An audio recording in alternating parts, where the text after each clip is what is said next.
के इलेक्ट्रिक को ये कुंडा नज़र नहीं आ रहा। के इलेक्ट्रिक बिल्कुल अंधी हुई है।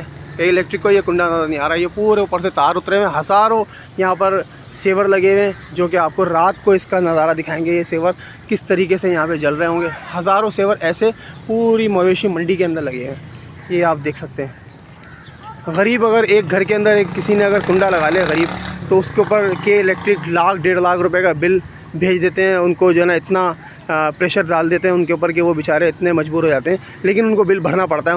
उनके साथ कोई रियायत नहीं होती। यहाँ पर मवेशी मंडी के अंदर खुला कुंडा चल रहा है। ये देखिए, ये खुला कुंडा ऊपर से उतारा गया है नीचे, और ये पूरी मवेशी मंडी के अंदर ये कुंडा दिया गया है। मेरी आला अफसरान से, आला क़यादत से गुजारिश है, गवर्नमेंट के जितने भी आला ओहदेदारान हैं उन सब से गुजारिश है कि इसको फ़ौरन रिमूव करवाया जाए। ये कुंडे के इलेक्ट्रिक के लोगों ने मिली